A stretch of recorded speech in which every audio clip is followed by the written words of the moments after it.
Let's get straight to the point, yeah? Solo laning is an early game role that is required for almost all maps.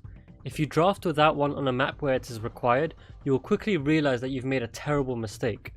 In fact, it's probably why you're watching this guide right now. On the screen, you'll see which lane on each map is considered the solo lane.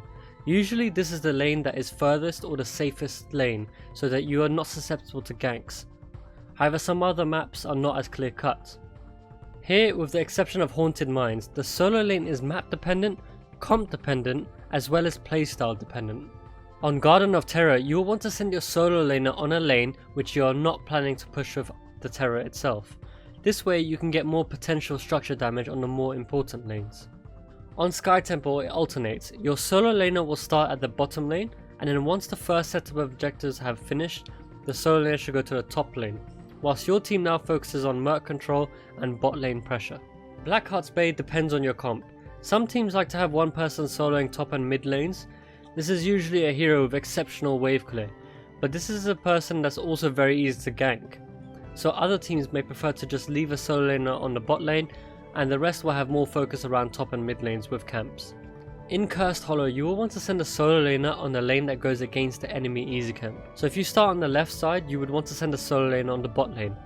This isn't really set in stone, as there are many ways to lane on this map. The enemy may send a strong 3-man on that lane designed to push harder than any other 3-man comp.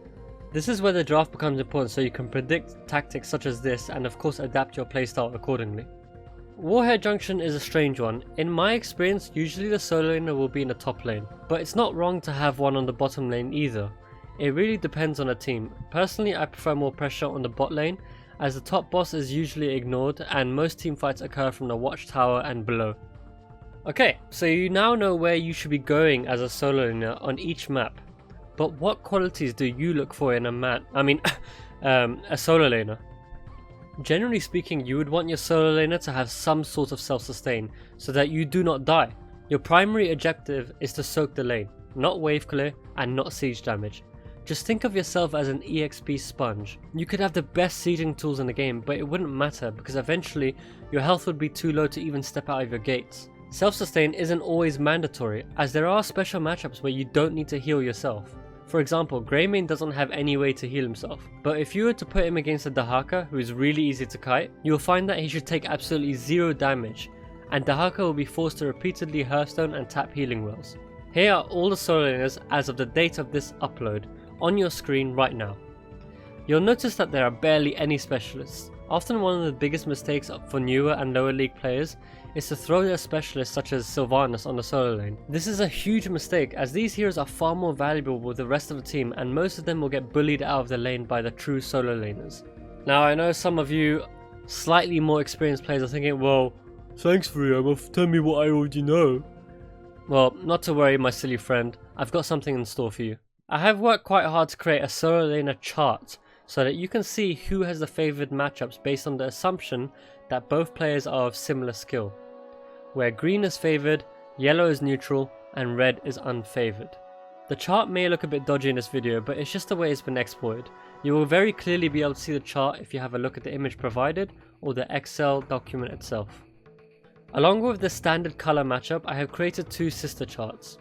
The first will briefly explain how you're supposed to play for each character in every single matchup, and in some cases specific talents will be highlighted. Let's say I'm playing Leoric and I want to see my matchup against Dahaka. I can see that it's unfavourable by the colour, but there is also advice despite it being unfavourable. This way, if you're slightly unsure about how to solo lane in a specific matchup, you'll always have at least some kind of direction whilst you learn things yourself as you play the game. The other chart is also very similar, but here I've simply placed a percentage on how likely it is to win the lane. Let me explain briefly what I mean by winning the lane. If you have successfully killed the enemy solo laner, you are winning the lane. If you have brought the enemy low enough that they cannot commit to the lane or objective, you are winning. If both players are never at risk of death and both are soaking the full amount of experience, it's a win from both sides. Remember, it's not about wave clear or siege damage, the number one thing is to soak the experience. In situations where it is a neutral matchup, this will largely be a skill based matchup, where you have to outperform the enemy. Often in this kind of scenario, a slight influence from the other 4 members in a team can have a huge impact on the lane. This could range from a simple heal to straight up ganking the enemy solo laner. In fact, in my Leoric no nonsense guide, I highlight this with a short skit. You can check that out later if you like. According to the chart, if your hero is favoured and you are losing the lane, it's probably because of a couple of reasons. You're spending too many resources on clearing the wave. Solo laning isn't about wave clear, like I've already said. It's about primarily soaking the experience. After you understand that, you can think about zoning the enemy hero out of the lane and denying them experience. You deny enemy experience by bringing them low enough so they are out of range of the minion wave. You let the minion wave kill itself so that you can get all the soak, but at the same time you are positioned aggressively to prevent the enemy team from soaking. A little tip, this is also how you counter the Lost Vikings, but do be careful when zoning enemies out of experience because you'll be super susceptible to ganks. You're missing the skill shots. If you're playing a hero such as Leoric and are missing your combos, you'll find it very hard to bully the enemy out of the lane, assuming they have their own self-sustain too. You're getting hit by skill shots. On the other hand, if you're getting hit by enemy skill shots, then you're not making it easier for yourself. Get used to the enemy's movements and dodge the hits. Poking abilities can be easily dodged by standing in a bush and waiting for your cooldowns to refresh, so that they can't use it on cooldown to bring you down. Your talents are wrong. Think about how you can make your solo laning much easier through talents that are best suited against the solo laner. Your talent choices are crucial right from the start of the game. For example, taking block on Sonya or Thrall is a really good choice against most solo laners, as usually AA damage is slow but high.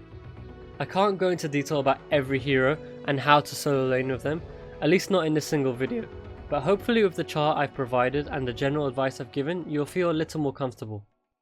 Thanks for watching the guide. If you have an itch to watch more no-nonsense guides, I have a bunch already released that are on your screen right now.